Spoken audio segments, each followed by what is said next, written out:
Bismillahirrahmanirrahim. Ini saya singkat saja, ini pakai metodenya Kiai, jadi tidak usah pakai metodologi dokter nanti ruwet kata Pak itu, kata Gus Nazif. Begini, faham fundamentalisme atau ekstremisme atau apa sajalah. Itu korban pertama adalah Rasulullah Shallallahu Alaihi Wasallam. Bukan kita, tapi Rasulullah. Karena mindset pikiran orang-orang yang memaksakan garis lurus, itu pokoknya seperti ini. Misalnya begini, nubuah, cara berpikir Nabi itu beda dengan cara berpikir orang banyak. Jadi kalau Rasulullah itu punya teman, misalnya Abu Bakar, Umar, Utsman, Ali, teman-teman yang biasa heroik, biasa pahlawan. Ciri khas heroik itu adalah dia suka memberi. Itu kalau Nabi dapat ghanimah itu tidak dikasih. Karena cara berpikir Nabi, orang yang biasa baik, biasa memberi, biasa pahlawan, biasa patriotis. Kalau biasa dikasih ini jadi pasien. Masa biasa jadi pahlawan, sekarang jadi apa? Pas. Ini pikiran Nabi. Tapi pikiran orang-orang Khawarij beda. I'dil ya Muhammad. Muhammad kamu itu harus adil. Bagaimana mungkin kita-kita ini yang lama ikut perang. Kemudian yang mendapat bagian banyak ini orang yang baru bergabung sama Islam. Nabi masih rileks, masih jawabnya ada emosi, masih rileks. Wa may ya'dilu idza lam akun adil. Kalau saya ada adil, lalu siapa yang paling adil? Umar tidak serantan cara Jawa itu emosi sekali. Khalid bin Walid, "Da'ni ya Rasulullah adrikum lupa." Saya kasih izin atau biarkan saya membunuh orang itu. Tapi apa kata Rasulullah? Jangan. Nanti saya dikira membunuh sahabat saya. Rata-rata syarikul hadis mengatakan itu namanya Dzul Khuwaisir. Artinya begini. Ketika Anda berpikir bahwa adil adalah pembagian secara rata, Anda akan menabrak pikiran kedua. Dan itu korbannya adalah Rasulullah Muhammad Sallallahu Alaihi Wasallam. Ternyata tulisannya cerita seperti ini. Ini biar sampean tahu sejarah fundamentalisme atau ekstremisme. Orang-orang kayak saya sebut contoh ya, karena saya punya tradisi ahli hadis. Ketika beberapa orang dikasih Rasulullah, ada yang dikasih kambing sampai 100, sampai unta 100, sampai ada yang dikasih mabenan jabatan. Itu pernah dihitung sekitar 4.000. Sementara sahabat-sahabat muhajirin gak dikasih apa-apa, orang Ansor juga gak dikasih. Setelah mereka dikasih, ya pulang. Sudah dapat ya pulang. Ketika Nabi digugat, itu peristiwa Hunain juga beberapa kali dialami Nabi. Apa kata Rasulullah? Ama tartona ayarji an-nasu bisyati wal ba'ir wa tarjibuna antum bi Rasulillah sallallahu alaihi wasallam ila rifat. Dorong Jawa ngeten lihat.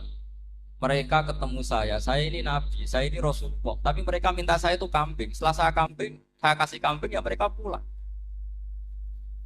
Bayangkan kalian orang Ansor, kamu pulang itu membawa saya. Enak mana? Untung mana? Bawa kambing sama bawa Rasulullah.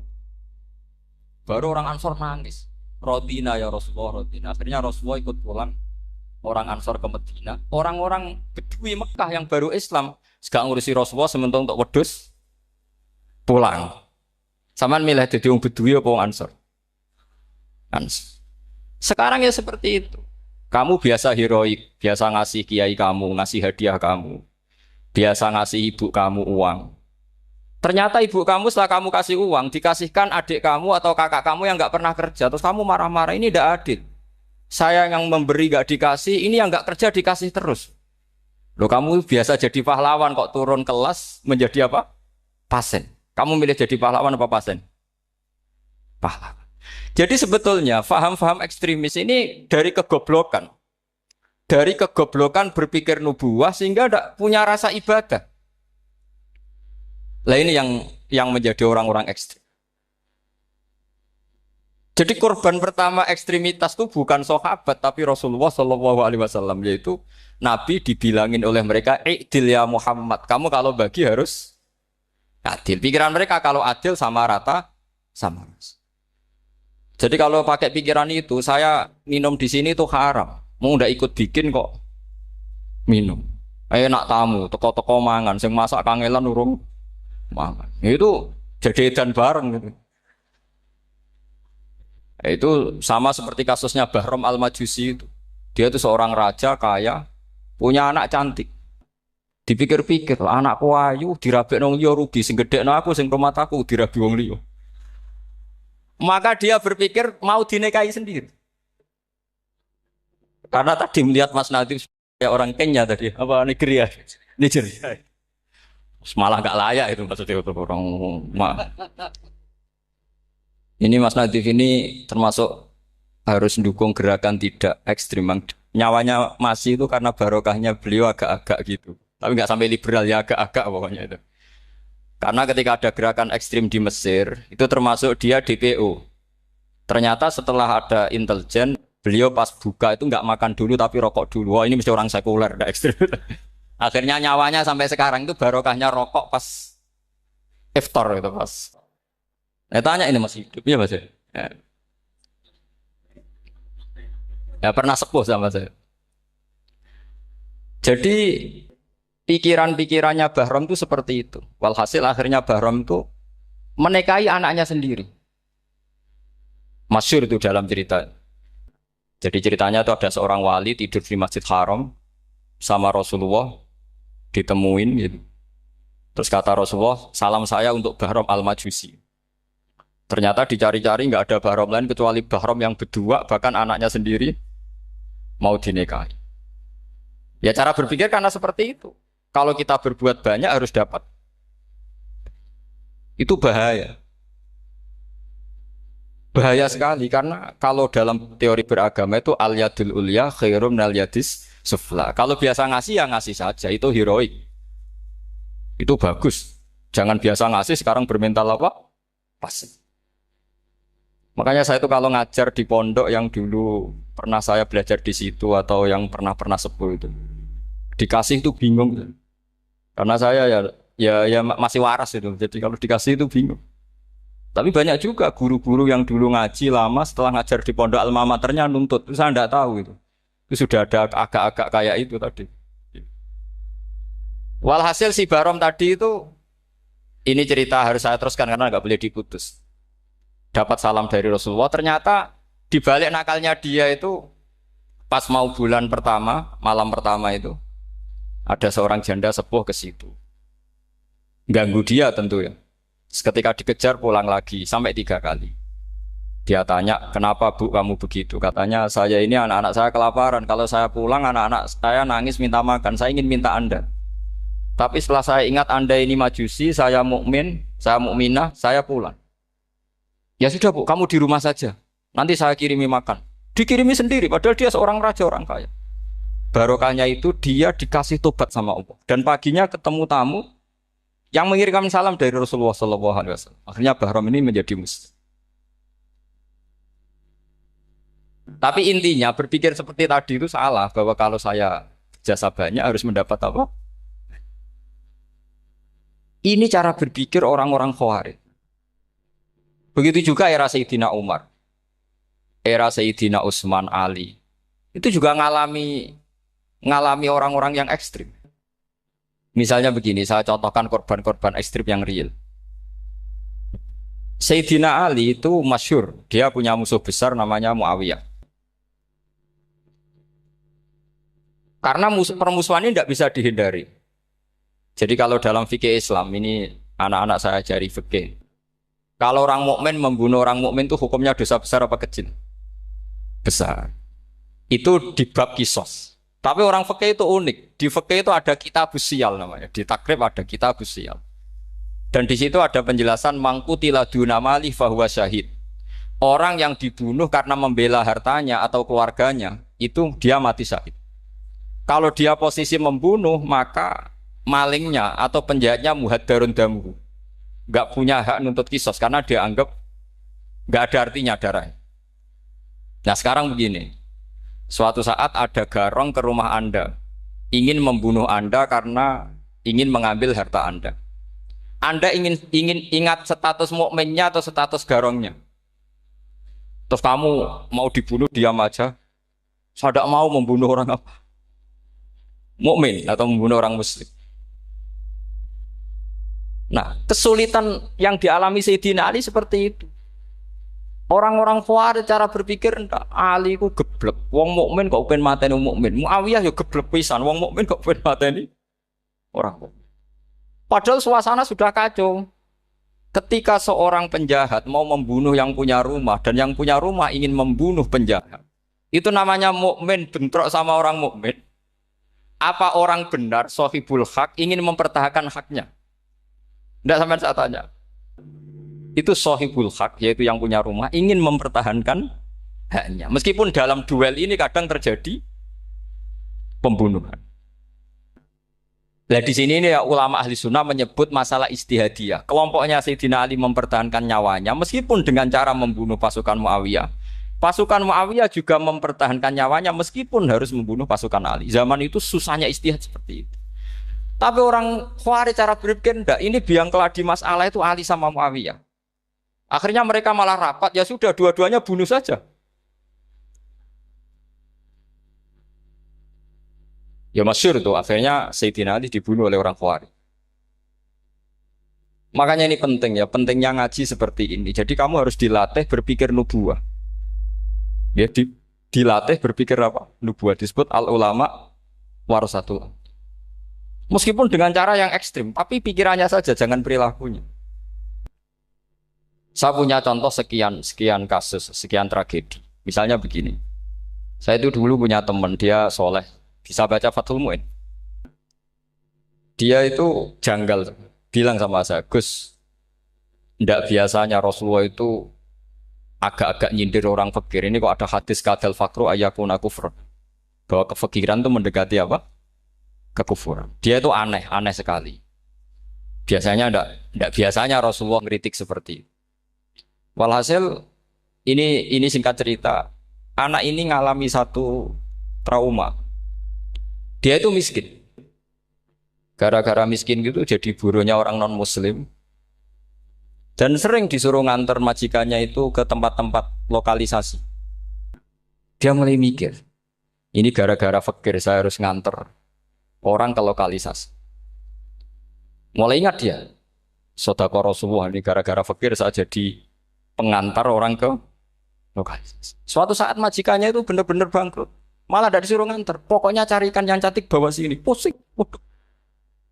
Nah, dia akhirnya walhasil lari terus keluar. Terus dia cerita. Betapa ekstrimnya fakir. Sehingga gara-gara fakir saya harus jadi penolong orang yang mau apa mak? Masih. Anda boleh berpikir ekstrim. Tapi ekstrim dalam melawan kemungkaran. Yaitu tadi. Saya nggak boleh jadi fakir.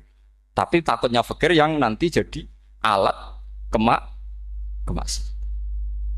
Imam Ghazali juga punya contoh seperti itu. Imam Ghazali pernah marah besar ketika tren di Baghdad itu orang belajar fikih semua. Hatta la yakuna thamma tabibun illa min ahli dhimmah, kata beliau. Sampai di Baghdad itu tidak ada dokter kecuali orang kafir dhimmah. Akhirnya kalau ada ulama sakit, saya masih ingat pas kecil, kalau ada ulama sakit itu tidak boleh dibawa ke rumah sakit. Takutnya ketemu dokter non muslim malah disuntik langsung apa? Mati. Akhirnya ulama saat itu berfatwa, orang Islam harus ada yang jadi dokter. Banyaklah gus-gus yang sekolah kedokteran. Yang masyhur seperti Sahal bin Abdul Fattah. Itu dulu putranya Ki Fattah yang menolong Mbah Mahfud saat sembunyi. Saking idolakannya Basal, anaknya dinamakan Sahal, tapi dia jadi dokter spesialis bedah. Begitu seterusnya urusan negara. Dulu itu orang jabat itu tidak boleh, karena jabat itu dekat dengan syubhat, dekat dengan haram. Tapi gara-gara pejabatnya non-muslim, kalau bikin aturan ya ala non-muslim. Ulama akhirnya sadar, andikan kita yang jabat pasti tidak seperti itu. Bisa bikin perda ini, bisa bikin pelaturan begini yang menguntungkan Islam. Nah, jadilah banyak pejabat yang sekarang muslim. Tempat-tempat maksiat di obrak-abrik sama Satpol PP macam-macam. Kita untung.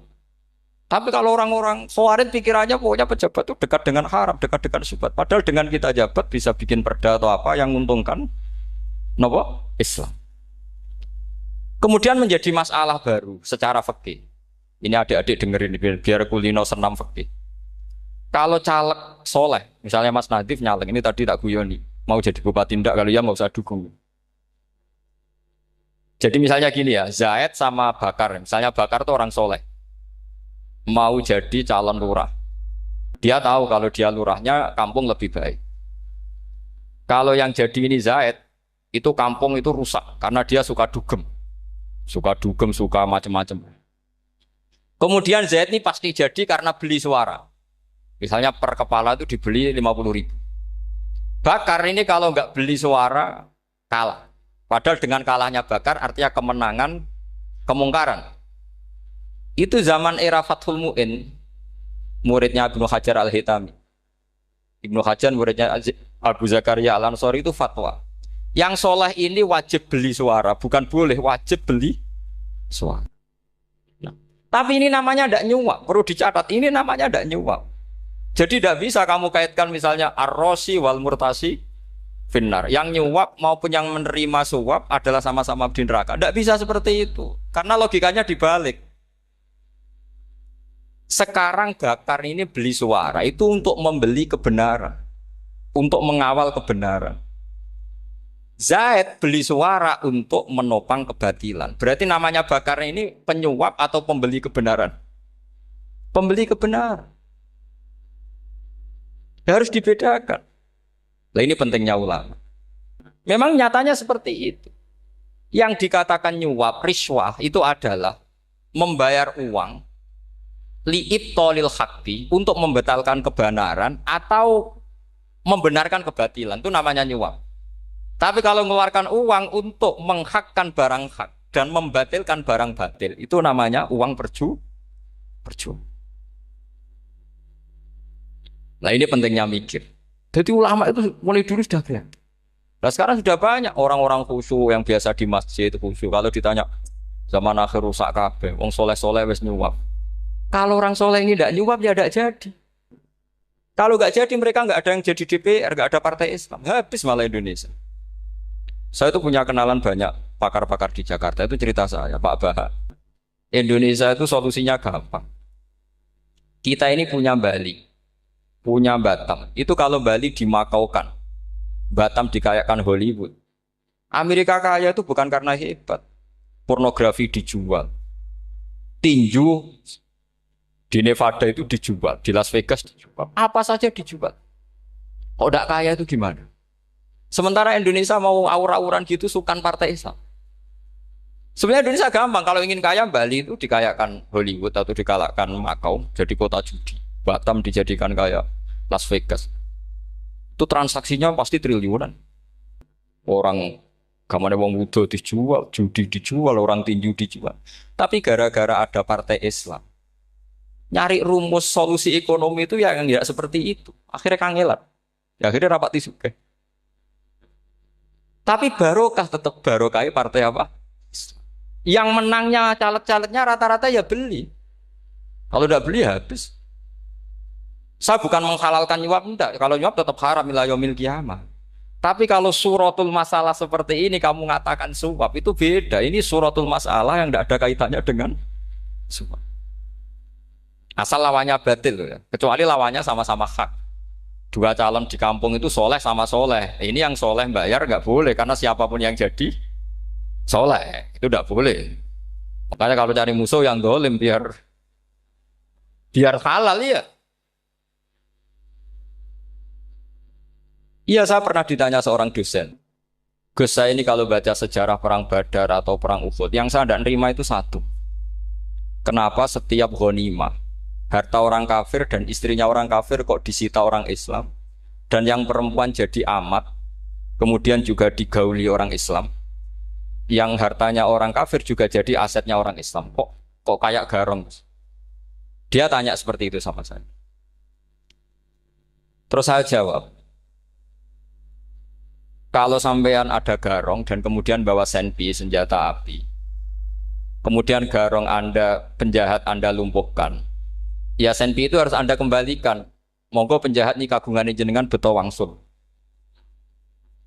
Karena ada milik Anda, harus dikembalikan.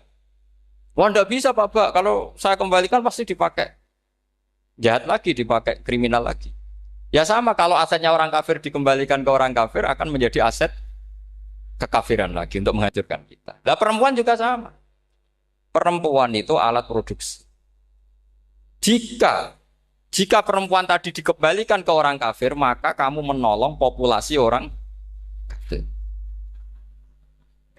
Ya seperti itu. Paham? Makanya makanya disita dalam perang loh ya, tapi dalam perang yang legal. Nah itulah kenapa amat halal. Makanya di Quran itu illa ala azwajihim aw ma malakat aiman. Paling enggak itu masih ada ulama atau pemikir atau ustadz siapa saja yang bisa memahami logika apa? Islam. Nanti kalau ulama ini sudah meninggal, orang akan mencibir Islam dengan cara mengatakan Islam itu jahat, yaitu menyita hartanya orang kafir dan istrinya orang kafir setiap kali terjadi perang. Karena pemikiran ini pasti sama-sama kutubnya sama-sama ekstrim. Dan ini penting saya katakan. Makanya masyhur itu perdebatan Sayyidina Ali dan Muawiyah. Ini saya kutip sedikit. Ini ya sama-sama berpikir ekstrim, tapi ekstrim yang baik. Walhasil dalam satu kerja bakti di Masjid Kuba, itu ada sahabat namanya Ammar. Ini di depan umum, ini penting. Kalau dalam ilmu hadis di depan umum ini penting. Karena nanti menjadi mutawatir. Beda dengan hadis yang Nabi ngendikan sama satu dua sahabat. Namanya hadis ahadi. Di depan umum Nabi guyon gini sama Ammar. Ya Ammar waihak taktulu ka alfiatul baghiyah. Ammar kamu ini nasib kamu itu agak sial. Karena nanti yang membunuh kamu itu kelompok yang tidak apa? Benar. Alfiatul baghiyah itu kelompok yang tidak benar. Itu disaksikan sekian sahabat. Walhasil suatu saat Ammar ini ikut perang dan ikut pasukannya Ali dan terbunuh oleh pasukannya Muawiyah. Seneng Ali. Walhasil Ammar ditemuin sama Ali. Ya Muawiyah, al-ana dhuhara bi anna fi'ati haqqun wa fi'ataka baghiyah. Sekarang kelihatan siapa yang benar. Saya yang benar, kamu yang salah. Kenapa? Karena Ammar kelompokku dan terbunuh oleh kelompok kamu. Padahal kata Rasulullah yang membunuh Ammar adalah kelompok yang salah. Tapi Muawiyah pintar sekali, dia jawabnya gini. Laula kama kutila Ammar. Ammar terbunuh karena bela-belain kamu. Kalau kamu tidak nyuruh dia perang juga gak terbunuh kan. Jadi kamu ikut andil, terbunuhnya siapa? Ammar. Tapi apa kata Sayyidina Ali? Idzan qatala Rasulullah Hamzah. Kalau teori itu Anda pakai, Rasulullah pun membunuh Hamzah. Sekarang Hamzah perang karena suruhan siapa? Rasulullah. Yang membunuh Hamzah siapa? Wahsy. Kalau teori itu Anda pakai, berarti Rasulullah pun membunuh Hamzah. Terus fasa kata Muawiyah, terus Muawiyah diam. Jadi fikih pun tuh diputuskan lewat pikiran ekstrim. Tapi bukan ekstrim yang merugikan orang lain. Ya, kalau merugikan orang lain namanya sudah la dororo wa la diror. Dia menyalahi aturan ini. Makanya saya pernah ngaji di sini dulu ketika tahun kemarin.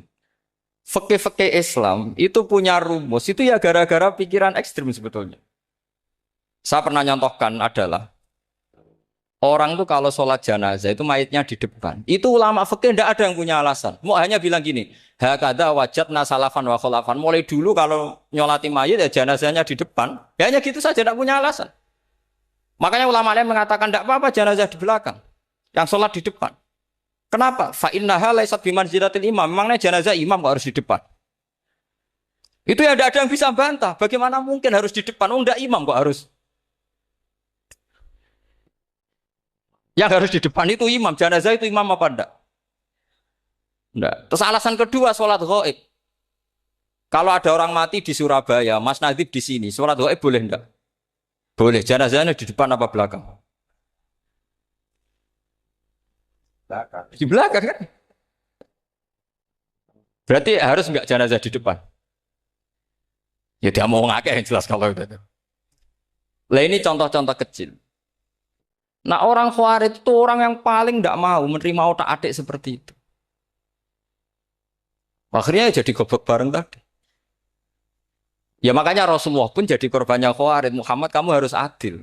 Karena pikiran mereka adil itu yang memberi banyak ya dapat banyak. Kalau pikiran nubuah tidak seperti itu. Kalau yang biasa memberi, biasa heroik, biasa baik ya biar tetap biasa memberi. Jangan dilatih jadi apa? Fasih. Ini mungkin adik-adik juga agak keberatan, tapi harus dilatih. Makanya saya itu jadi kiai itu ya mulai kecil anaknya kiai, putu kiai. Saya itu ya mulang tuh seneng. Saya tidak pernah terlintas dikasih santri atau dihormati ya enggak. Mungkin sampai mati agak terlintas. Ya pikiran saya sederhana. Biasa mulang pahlawan malah sekarang pasien itu malah kayak cemen, kayak turun kelas itu. Jadi saya terus ya enggak kepikiran sama sekali. Loh kalau saya minta sama Allah karena itu atasan saya. Makanya ada ulama yang ekstrim gini, ini kisah nyata. Ada ulama alim datang ke seorang raja. Rajanya ini soleh padahal. Ternyata pas raja itu berdoa, ya Allah saya kasih ini, kasih ini. Padahal ulama tadi itu mau mengajukan proposal. Mau minta apa gitu. Terus dia pulang ketika ditanya, Pak Kiai kenapa pulang? Ternyata raja itu minta zat yang sama yang saya mintai. Kalau raja saja masih minta ngapain saya minta raja, saya akan minta zat yang dimintai raja. Terus pulang dia. Wah itu ya pikiran ekstrim, tapi bagus ekstrimnya. Saya akan minta zat yang dimintai raja. Kalau sampean kan enggak, uteke saya les, sholat dinteni, tetap jalo. Oh, orang mikir seperti itu. Memang salah didik, salah itu tadi. Nah, ini harus dilatih.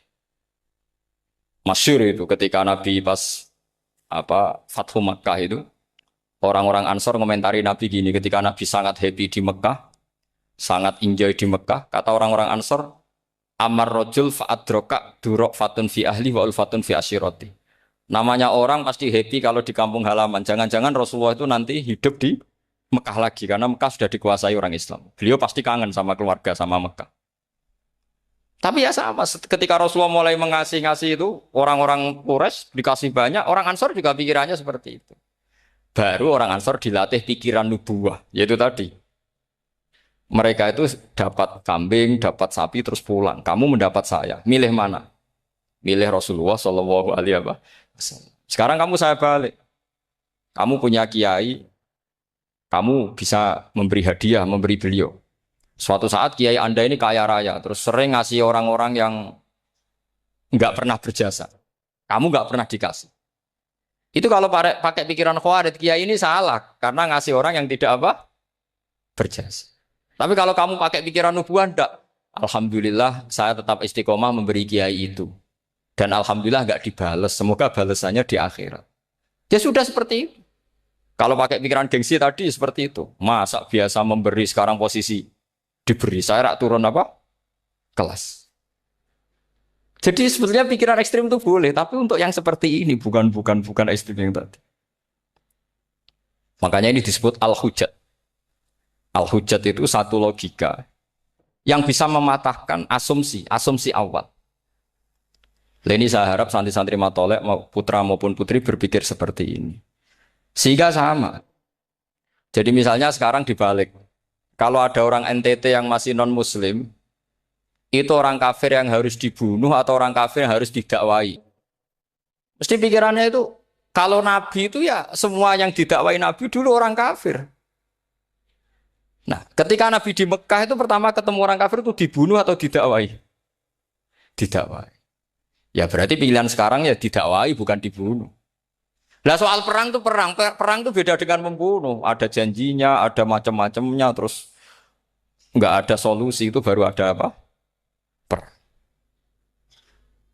Jadi kalau sudah dibalik-balik gitu, makanya kata ulama-ulama, Khawarij itu pasti salah. Pasti salahnya adalah kalau orang tidak benar ya dibenarkan bukan dibunuh. Kalau setiap orang kafir dibunuh, Nabi kapan jadi nabinya? Karena orang kafir habis.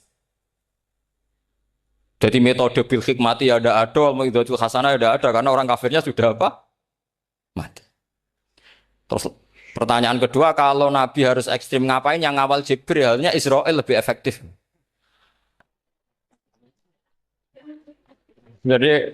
Jadi kalau sama-sama ingin ekstrim, Nabi itu nggak usah dikawal Jibril, kan enggak efektif kan? Harusnya yang ngawal itu siapa? Israel. Kan nggak repot ya.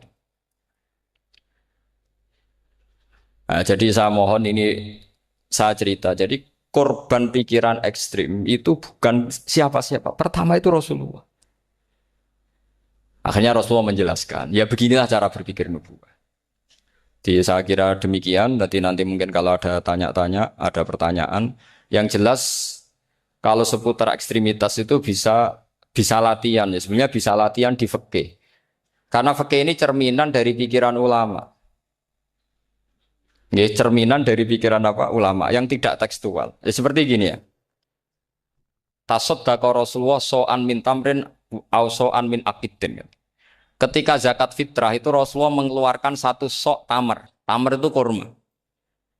Kalau menurut tekstual berarti zakat fitrah harus pakai kurma. Tapi semua ulama sedunia mengatakan kuti ahlil balad. Artinya dalam konteks Indonesia ya pakai apa?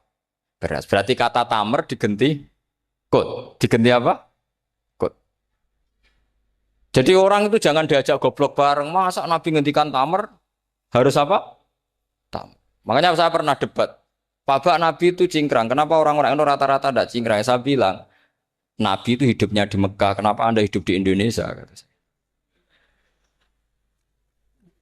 Iya, Nabi itu hidupnya di Mekah. Terus saya tanya lagi, Nabi itu hafal Quran, kamu udah hafal? Saya hafal Quran. Kalau cingkrang gampang, karek ngetok kata saya. Iya, kalau anut sunnah Rasul, Nabi hafal Quran, enggak? Hafal kan? Berarti kalau ikut sunnah Rasul, hafal Quran. Jangan cingkrang tok, ya hafal apa?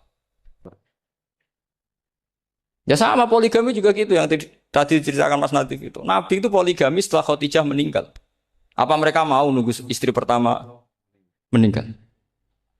Kalau ingin persis loh. Kalau ingin persis nunggu istri pertama meninggal. Ah iya. Enggak mau juga kan?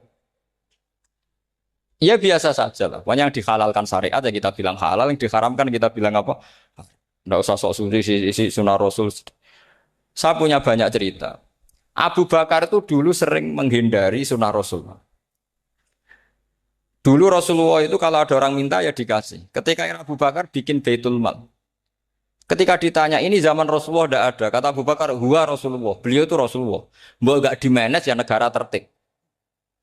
Umar bikin pasukan. Pasukan itu diangkat negara. Kalau dulu zaman Nabi yang ikut perang bahaya, yang tidak perang namanya munafik. Era Umar enggak, militer itu ditunjuk. Ya digaji pakai Diwanul Murtaziko. Ketika ditanya, kenapa tidak kayak Rasulullah? Huwa Rasulullah, mbok tidak tertib pun tetap negara stabil. Karena ada karismanya. Jadi kadang-kadang dalam banyak hal, itu kita malah tidak boleh persis Rasulullah. Karena kadang banyak khususiyah. Yaitu contoh yang paling masyhur di fikih ya kayak Nabi itu nikah 9, itu khususiyah. Dalam strategi juga sama. Dalam strategi memanage negara juga sama. Banyak sahabat yang punya ide yang zaman Nabi itu tidak ada. Ketika ditanya, kenapa tidak persis Nabi? Katanya, huwa Rasulullah. Ya Rasulullah itu meskipun seperti itu, meskipun tidak tertib secara rasional, tetap dikawal wahyu. Makanya negara baik-baik saja. Kalau saya ini hanya Abu Bakar, kalau tidak ya repot. Umar ya sama, bikin Diwanul Murtaziko. Utsman juga sama, di-manage negara. Sayyidina Ali juga di-manage. Kalau Nabi tidak. Tapi tidak apa-apa, karena ada karisma. Sama tak cerita nih, masalah zakat yang masyhur. Orang paling bakhil sekalipun, paling kikir sekalipun, itu zaman Rasulullah bayar zakat. Karena pikirannya setelah zakat dikasihkan, Rasulullah mendoakan. Khudh min amwalihim shadaqatan tutahhiruhum wa tuzakkihim biha wa sholli alaihim. Inna sholataka sakanul lahum. Era Abu Bakar enggak.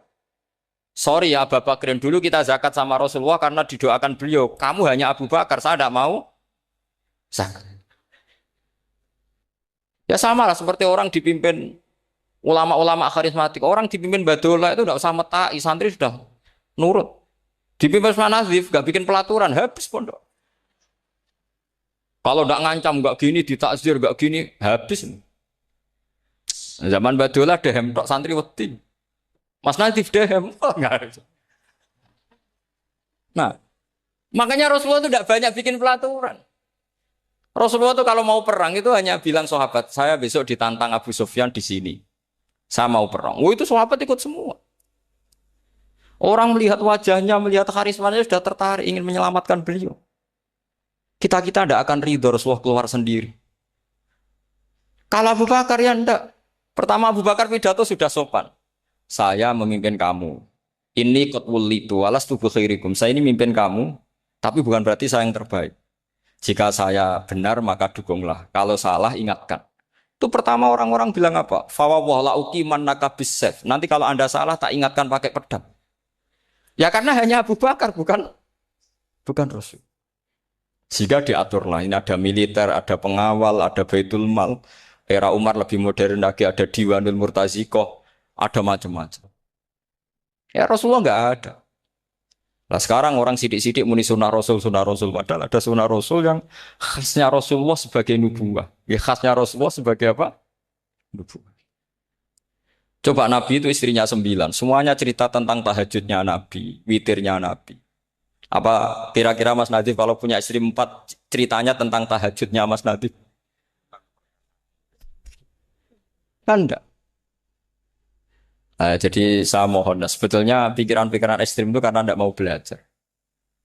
Enggak mau belajar. Kalau mau belajar itu, kata Imam Ghazali itu dalam kitab Imla, Al-Imla fi Iskalatil Ikhya itu. Fal ma'ani awsa'u minal ibarat. Yang namanya ma'ani itu awsa'u apa? Minal ibarat. Jadi yang fal ma'ani awsa'u minal ibarat. Jadi yang namanya makna itu lebih luas minal apa? Ibarat. Nah, ini contoh yang paling nyata ya Sayyidina Ali. Ketika Sayyidina Ali perang sama Muawiyah, itu Sayyidina Ali bilang, sebaiknya Muawiyah kirim delegasi, mediator.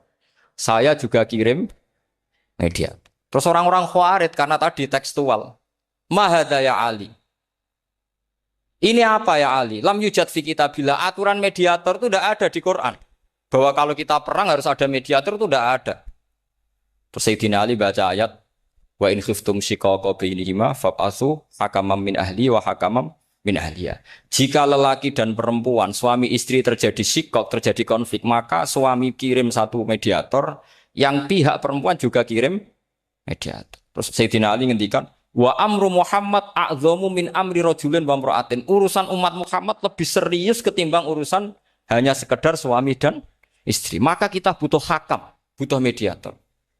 Baru 4.000 orang Khawarij tobat ngikuti pikirannya Sayyidina Ali yang tidak tekstual. Sama seperti zaman Rasulullah.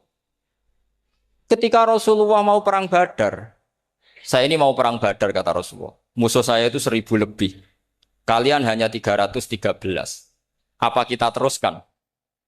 Itu sahabat langsung bilang gini, saya tuh hafal tagnya.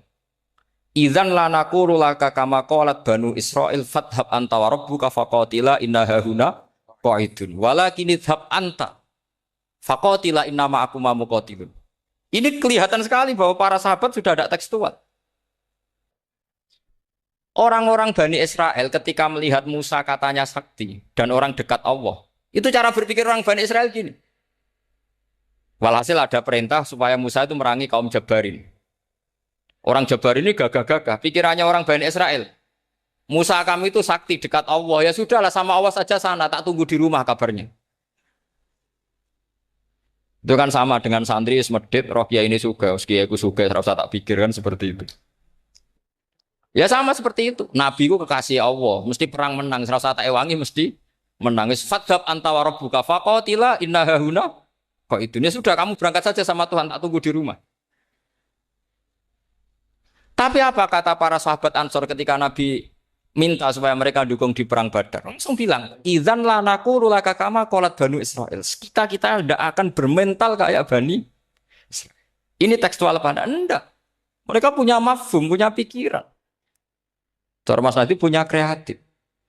Bahwa ini mental yang bejat, kita tidak akan meniru seperti itu. Itu sahabat. Jadi dulu sahabat itu makna di Quran juga ada tekstual. Jadi bisa memahami. Nah sekarang orang memaksa semuanya harus tekstual. Ya meskipun tadi jangan terlalu liar terus menjadi liberal. Tapi saya tidak tahu kalau contohnya Mas Nadif tadi pakai kondom, istiqomah tidak tahu itu pikirannya Jil apa Mas Nadif tidak tahu saya itu tidak tahu. Kok sampai sembeling itu saya tidak tahu. Kok lagi juga kalau tidak bisa nyontohkan yang di luar itu saya itu ya tidak tahu. Mulai dulu ilmunya yang seperti itu terus ya tidak tahu lagi. Jadi mulai dulu zaman Nabi pun itu sudah ada pikiran-pikiran seperti itu. Jadi tekstual atau harfiah itu ya enggak. Nyatanya sahabat langsung bilang idzan lanaku rulaka kama qalat banu apa? Israil. Jadi ini saya kira demikian, nanti kalau apa ada yang tanya monggo.